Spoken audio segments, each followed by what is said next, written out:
First, I wanted to thank Site Selection Magazine. We have decided, Governor and I have decided that we actually would like to rent an apartment for you and come back every year. In fact, if you'd like to even buy a home here, because our intention is to win this for many more years to come, Mark. So we hope that you're a frequent visitor. I want to begin by saying to you that I think that there is one person who deserves, I believe, the lion's share of the credit, even though everybody in this room and many more who couldn't be here are key collaborators in this effort. But there's one person in the state who sets the tone. There's one person in the state who sets the vision. There's one person in the state who motivates, and that's the governor. So it's appropriate that this is called the Governor's Cup, because the Ohio Department of Development and all of us in the administration take our lead from Governor Strickland. And so I want to begin by saying thank you to him, because he has set the tone for not doing things as usual, for having a positive attitude and understanding that even in the midst of a difficult economy, in fact now an unprecedented national, even global economic crisis, that attitude means everything. And when you have a positive attitude, backed up by hard work and creative strategies, good things can happen. And today we're celebrating good things happening in the midst of very, very, very difficult times. When we celebrate this today, it's not to in any way suggest that we do not understand that there are Ohioans around this state, in fact, probably even everybody in this room, who are facing very, very serious challenges. Carrie Clark is one of the best CEOs in America.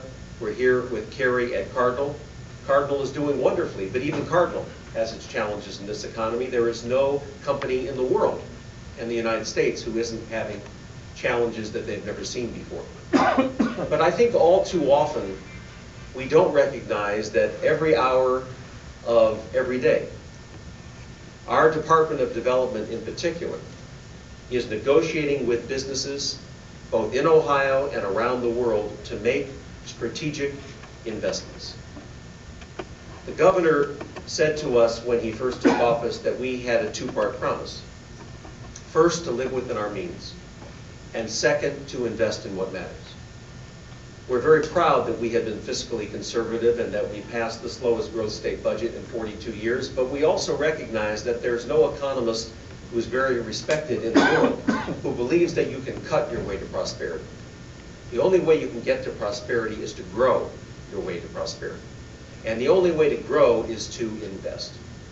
And that's the second part of our promise, to invest in what matters. And we believe that because of the investments that all of us in this room and others have made, that is why we are enjoying, for a moment, a celebration of a unique achievement, and that is 3 years in a row to win the Governor's Cup. I also want to recognize that there's not a single capital investment, not a single new job that we are celebrating today that wasn't the result of a partnership and a collaboration. We have a number of mayors here today.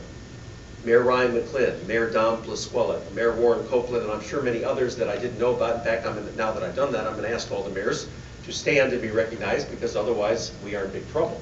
So please, all the mayors who are here today, Mayor Plisquella, Mayor Copeland, Mayor McClinn, of course, Mayor Zucker of Dublin, any others? I only forgot one, I apologize. Okay, but Dublin is important because many of the great economic development projects we've had over the recent years have been in Dublin, Ohio. We also have a number of other elected officials here today, and we have a number of people here today representing local and regional economic development organizations. We have Steve Shoney, who is the director of the Strategic Business Investment Division of the Department of Development, and of course the person who I'll be introducing in a moment, and that is the director of the Ohio Department of Development, Mark Barbash. Whether it was Cardinal Health or NetJets in Columbus, whether it was Tata Consultancy in Cincinnati, whether it was in Mayor Plisquella's city, Bridgestone, and Firestone, two of the largest successes we've had in the state of Ohio in many, many years. The point is that everywhere we've had these successes, whether it was Payless Shoes or CareSource in Dayton, they've all been as a result of the state serving as a catalyst. We do not create the jobs. It's the private sector that creates the jobs, but what happens is the state, the cities, the regional organizations serve as a catalyst, and these days, no sector can do this alone. Private sector can't do it alone, public sector can't do it alone, but together at this intersection we can. And Governor Strickland mentioned that not only has the state won the Governor's Cup, but many of you have distinguished yourselves and in the process helped us win the Governor's Cup. It's already been mentioned that in the top metro category, which is metro areas with populations over 1 million, we have Cincinnati, Middletown, that was ranked among the top, as was Columbus. Bob Milborn is here today from the Columbus Partnership, as was the Cleveland, Elyria, Mentor region, and I know Team Leo is here today.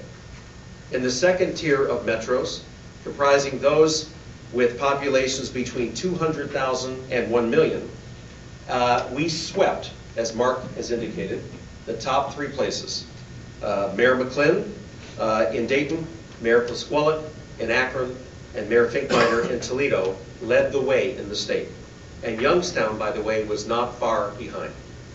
In the third tier of metros, comprised of populations less than $200,000, we had Springfield with Mayor Copeland, we had Belmont County, and I think it's fair to say that we had a number of other areas around the state that came very close to being in the top tier. And finally, as Mark indicated, in the magazines, in Site Selection magazine's ranking of top micropolitan areas, cities of 10,000 to 50,000, which cover at least one county, Worcester, Ashtabula, and Wapakoneta were right at the top. This is extraordinary, not just because Ohio won the Governor's Cup, but because we had more metropolitan and micropolitan areas at the top. Sunlight is here today, a frequent winner of Third Frontier grants up in Northwest Ohio near Toledo. They get those grants because of the creative innovation that occurs every day at Sunlight and all the companies who are represented here today.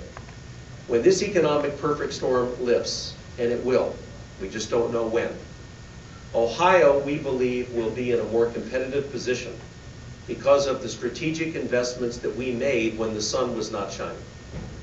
It is not easy to make an investment. It's much easier to simply live within your means, pull up the covers over your head, and wait and pray for a better day. But under Governor Strickland's leadership, we have not done that. We have said that while we will live within our means, we will strengthen our strength and invest in what matters. And that's why we're here today.